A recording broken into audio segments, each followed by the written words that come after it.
तो चलिए दोस्तों, अब हम जानते हैं जो कि जलोढ़ मृदा है पहली है, तो उसके बारे में जान लेते हैं जलोढ़ मृदा के बारे में। तो देखिए, जलोढ़ मृदा जो होती है वो दो प्रकार की होती है। तो कौन कौन? पुरानी जलोढ़, नवीन जलोढ़। पुरानी जलोढ़ उसको कहते हैं जहां पर बाढ़ का पानी हर साल नहीं पहुंचता है, जिसके कारण नई मिट्टी वहां पर नहीं पहुंच पाती है। तो वही मिट्टी जो टीले पर जमी होती है वह धीरे धीरे पुरानी हो जाती है, तो उसको पुरानी जलोढ़ कहते हैं। लेकिन वैसे क्षेत्र जहां पर हर साल बाढ़ का पानी पहुंचकर मिट्टी के नए परत को जमा देता है, तो उसको हम कहते हैं नवीन जलोढ़। तो देखिए, नवीन जलोढ़ जो होता है उसमें क्या होता है, बालू और मृतिका होती है। बालू यानी जो रेत होता है, मृतिका यानी मरे हुए जीवों का अंश होता है। पुरानी जलोढ़ में जो होता है कंकड़ होता है और बजरी होता है। ठीक, देखिए, पुरानी जलोढ़ को बांगर कहते हैं। क्या कहते हैं? बांगर। और नवीनी जलोढ़ को खादर कहते हैं। लेकिन बहुत सारे जो लड़के हैं कंफ्यूज हो सकते हैं कि बांगर पुरानी जलोढ़ को कहते हैं कि नवीन जलोढ़ को, खादर नवीन जलोढ़ को कहते हैं कि पुरानी जलोढ़ को, ऐसे कंफ्यूज हो सकते हैं। तो देखिए, इसको मैं समझा देता हूँ कैसे। देखिए, बांगर को देखने से लग रहा है कि बानर, बंदर को भोजपुरी में बानर कहते हैं हम लोग। तो देखिए, बानर से लग रहा है कि यह है बानर। तो देखिए, जो बानर होता है वो अपने स्वभाव को बदलता नहीं है, उसका पुराना स्वभाव रहता है। तो देखिए, बांदर जब स्वभाव को अपना नहीं बदलता है, यानी कि वो उसके स्वभाव क्या होता है, बहुत पुराना होता है। तो बांगर से बन गया पुरानी जलोढ़, यानी कि उसका स्वभाव पुराना है। और खादर जो हो गया, अब ये बानर का स्वभाव पुराना हो गया, तो बुझा ही गया खादर है जो नवीन जलोढ़ है। तो इसके माध्यम से हम समझ सकते हैं। ठीक है, अगला है, जान लेते हैं कि देखिए दोमट मिट्टी के बारे में बता रहा है। जलोढ़ मृदा या दोमट मृदा है उसके बारे में बता रहे हैं कि इसमें नाइट्रोजन की कमी होती है। जो जलोढ़ मृदा होती है या फिर दोमट मृदा उसी को कहते हैं, तो इसमें क्या होती है, नाइट्रोजन की कमी होती है। इसीलिए कहा जाता है कि फसल चक्र की प्रक्रिया को अपनाना चाहिए। क्या कि हर एक साल के अंतराल पर दलहनी पौधों को लगाना चाहिए। इसलिए कि क्योंकि दलहनी पौधा होता है जो उसके जड़ों में एक प्रकार के राइजोबियम के जीवाणु होते हैं। किसके? राइजोबियम के। तो उसमें एक गुण होता है कि वो वायुमंडल से नाइट्रोजन को खींचकर उस दलहनी पौधा है उसमें अपने अंदर सोख लेता है। तो जब अपने अंदर खींचता है तो कुछ मिट्टी में भी नाइट्रोजन चला जाता है।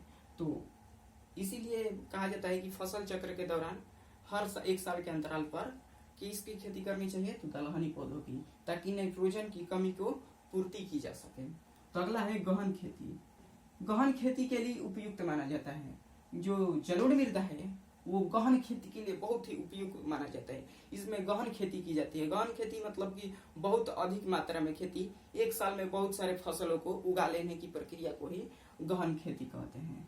चलिए जानते हैं अगला कि इसमें पोटास, फास्फोरस तथा चूना की प्रधानता होती है। जो जलोढ़ या दोमट मृदा होती है उसमें किसकी प्रधानता होती है, तो पोटास की प्रधानता होती है, फास्फोरस की प्रधानता होती है और चूना की प्रधानता होती है। ठीक, आइए जानते हैं अगला, भारत में इसका विस्तार, इसका फैलाव कि भारत में कितना फैला है।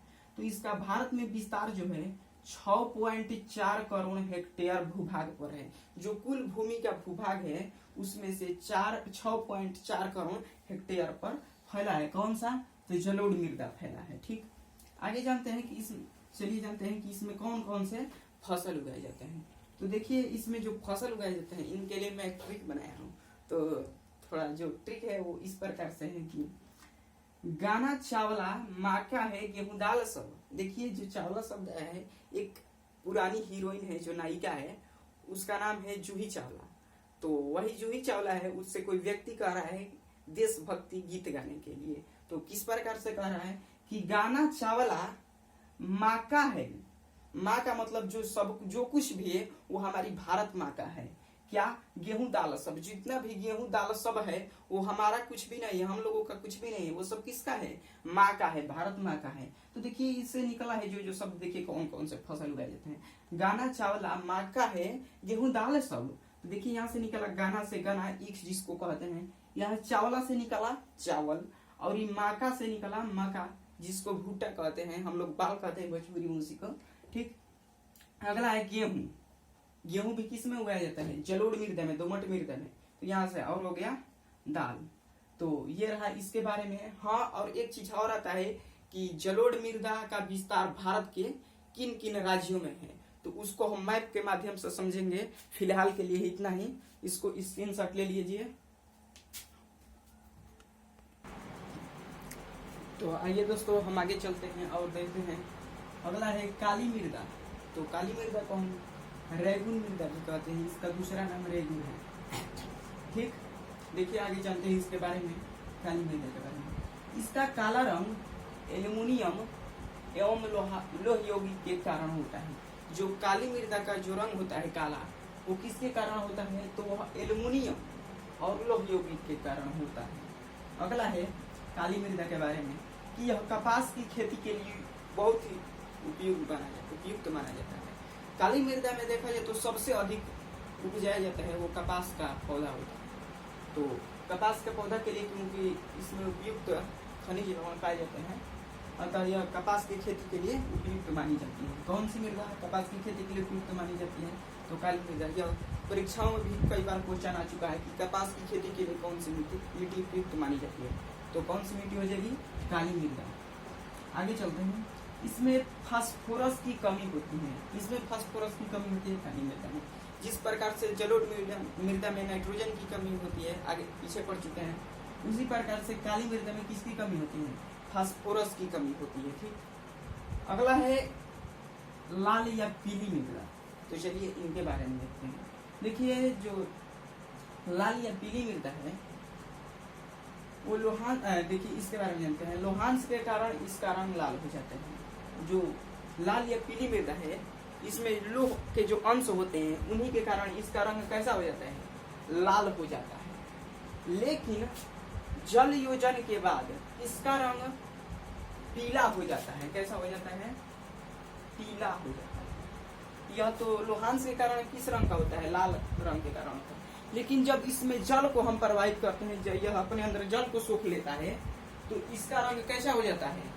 पीला हो जाता है। तो ये हो गया, इसका रंग पीला हो जाता है। अगला है कि जैव पदार्थों की अनुपस्थिति के कारण, जैव पदार्थ यानी कि जो जीव के सड़े गले होते हैं भाग और जो वनस्पति होते हो, इसमें सड़े गले जो ह्यूमस की मात्रा होती है कम होती है। ह्यूमस एक प्रकार की जैविक पदार्थ ही है, तो इसमें कम मात्रा में पाया जाता है। यही कारण है कि यह जलोढ़ एवं काली मृदा की अपेक्षा कम उपजाऊ होती है। तो कौन सी मृदा कम उपजाऊ होती है? तो किसकी अपेक्षा? जलोढ़ एवं काली मृदा की अपेक्षा लाल या पीली मृदा क्या होती है? कम उपजाऊ होती है। ठीक, अगर यही देख लिया जाए जो काली मृदा है, तो इसका विस्तार भारत में है जो 6.4 करोड़ हेक्टेयर है। ये छूट गया था, करोड़ हेक्टेयर किसका? काली मृदा का। अगर वही देखे जाए लाल या पीली मृदा के, तो ये है, इसका विस्तार भारत में है total 7.2 crore hectare. 7.2 crore hectare इसका विस्तार है भारत में। ठीक, तो आशा करता हूँ कि अच्छी तरह से समझ में आएगा। इसका स्क्रीनशॉट ले लीजिए। तो आइए दोस्तों आगे चलते हैं। अब देखते हैं अगली जो है कि लेटराइट मृदा। तो चलिए इसके बारे में जानते हैं। तो देखिए लेटराइट में एक शब्द आया है लेटर। तो देखिए लेटर शब्द का अर्थ होता है ईंट। तो जो लेटराइट मृदा होती है उसका रंग ईंट के तरह होती है। तो चलिए जानते हैं इसके बारे में। और लोहे के ऑक्साइड तथा एल्युमिनियम के कारण इसका रंग लाल होता है। तो जो लेटराइट मृदा है तो उसका जो रंग होता है लोहे के ऑक्साइड तथा एल्युमिनियम के कारण इसका रंग कैसा हो जाता है? लाल हो जाता है। इसका लेटराइट मृदा है। इसमें ह्यूमस की कमी होती है। लेकिन ह्यूमस मतलब जो सड़े गले पदार्थ होते हैं, पत्तियां होती है, जानवर होते हैं, उसी को ह्यूमस कहा जाता है, जो कि फसलों को अधिक फसल को अधिक उपजाने में सहायता करता है तथा मिट्टी को उर्वरक बनाता है ह्यूमस। तो जो लेटराइट मृदा होती है उसमें ह्यूमस की कमी होती है। लेकिन रासायनिक खाद जो रासायनिक खाद होते हैं या फिर उर्वरक का प्रयोग कर इसमें उत्पादन किया जा सकता है। इसमें फसलों को उगा सकते हैं उर्वरक या फिर रासायनिक खादों का प्रयोग करके। अगला है मरुस्थलीय मृदा। मरुस्थलीय मृदा, तो मरुस्थल में कैसी मृदा पाई जाती है, तो आप लोग तो भली भांति जानते होंगे कि रेत पाया जाता है और कुछ तटीय भाग, जो रेत के तटीय इलाके होते हैं, जो उसमें दोमट मिट्टी के कुछ अंश पाए जाते हैं। तो चलिए इसके बारे में जानते हैं मरुस्थलीय मृदा के बारे में। यह शुष्क ऋतु तथा अल्प वर्षा एवं ह्यूमस रहित वाले क्षेत्र में पाई जाती है। जो मरुस्थलीय मृदा होती है यह वैसे क्षेत्रों में पाई जाता है जहाँ की शुष्क ऋतु होती है, जहाँ पर ऋतु एकदम नमी रहित होती है, तो वो ऐसे क्षेत्रों में पाई जाती है। और कहाँ पर पाई जाती है, अल्प वर्षा वाले, जहाँ पर वर्षा बहुत ही अत्यधिक कम मात्रा में पाई होती है, वैसे क्षेत्रों में कौन सी मिट्टी पाई जाती है, तो मरुस्थलीय। अगला है कि ह्यूमस रहित, जहाँ पर ह्यूमस नहीं रहता है मिट्टी में, वैसे क्षेत्रों में पाई जाती है मरुस्थलीय मृदा। आगे चलते हैं। इसमें वनस्पति एवं उर्वरक खनिजों का अभाव होता है। जो मरुस्थलीय मृदा है, अगर देखिए कोई मृदा में ना ह्यूमस रहे ना वर्षा हो वहां पर, तो ऐसे क्षेत्र में तो वनस्पति होंगे ही नहीं, तो इसलिए इसमें क्या उर्वरक खनिजों का अभाव होता है। ठीक, लेकिन सिंचाई देखिए यह होती है इसमें फसल बहुत ही करना कठिन है, लेकिन क्या कह रहा है कि लेकिन सिंचाई के बदौलत इसमें कपास, चावल, गेहूं को उगाया जा सकता है। किस मिट्टी में, तो लेटराइट मृदा में। तो आशा करता हूं कि आपको समझ में आया होगा। इसका स्क्रीनशॉट ले लीजिए। तो चलिए दोस्तों, इसी पार्ट से जो संबंधित है कुछ ये महत्वपूर्ण बातें हैं तो उनको भी देख लेते हैं, जो कि परीक्षा में ऑब्जेक्टिव के तौर पर हर साल आता रहता है। तो चलिए इनको देख लेते हैं ताकि हमें परीक्षा के समय कोई किसी भी प्रकार की समस्या न हो। तो चलिए देख लेते हैं कि भारत में कुल भूभाग के 93% क्षेत्र का ही भूमि उपयोग का आंकड़ा उपलब्ध है। अगर भारत में कुल भूभाग देखा जाए तो भारत का कुल भूभाग यानी कि कुल क्षेत्रफल, तो भारत का कुल क्षेत्रफल कितना है बताऊंगा नहीं, कमेंट करना है, कमेंट कीजिएगा, ठीक है। फिर अगले वीडियो में मैं बताऊंगा। तो देखिए जो भारत का कुल भूभाग है तो उसमें से कितने का 93% भूभाग का ही आंकड़ा उपलब्ध है, डेटा उपलब्ध है कि 93% का ही भारत में जो कुल भूभाग है उसका 93% भूमि का ही उपयोग होता है। ये हो गया। अगला है कि भारत में केवल 54% ही भूमि कृषि योग्य है, यानी कि भारत में जो कुल भूभाग है उसमें से केवल 54% भूमि पर ही हम लोग कृषि कर सकते हैं, यानी कि कृषि अभी वर्तमान में होता है। जबकि पंजाब एवं हरियाणा में कुल भूमि का 80% भाग पर, वहीं पर अगर पंजाब हरियाणा में देखा जाए तो 80% भाग पर खेती होती है। और देखा जाए तो भारत में सबसे अधिक यहीं पर होती है पंजाब और हरियाणा में खेती, जो कि यहाँ पर मुख्य रूप से गेहूं उगाया जाता है। तो ये हो गया। भारत में कुल भूभाग का लगभग 20% हिस्सा ही वनवांछित है। वनवांछित का अर्थ क्या होता है? वनवांछित का अर्थ होता है कि वन से ढका हुआ। अगर भारत का कुल भूभाग देखा जाए तो उसका 20% लगभग, एक्यूरेट नहीं है, 20%, हर जगह विभिन्न प्रकार के आंकड़े दिए रहते हैं, तो इसीलिए मैं लगभग 20% लिख दिया हूँ, जो कि हमारे भूगोल की किताब एनसीईआरटी में दिया है। तो ठीक है, जो कि भारत के कुल भूभाग का लगभग 20% हिस्सा ही वनवांछित है, यानी कि वन से ढका हुआ है। जबकि वहीं बिहार में देखा जाए तो बिहार में बहुत ही कम मात्रा में है, जो कि 5 से 7% लगभग, ये भी है लगभग, कहीं पर 5% देता है तो कहीं 7% देता है। तो जो भी होगा अधिकतर 7% देता है, तो 7% अगर परीक्षा में दिया हो तो मार देना है, अगर 7% न दिया हो तो 5% मार देना है। तो अगर वहीं बिहार में देखा जाए तो कुल भूभाग का 5 से 7% भाग वनवांछित है। देखिए मानव के, अगला है, मानव के 95% से भी अधिक आवश्यकताओं की पूर्ति भूमि से होती है। बताइए 95% से भी अधिक कौन हमारी आवश्यकताओं को पूर्ति करता है? भूमि करती है, ठीक ना। ये तो भूमि बहुत महत्वपूर्ण लगती है भाई। आगे चलते हैं। समोच्च जुताई पहाड़ी इलाकों में मृदा अपरदन रोकने के लिए होती है।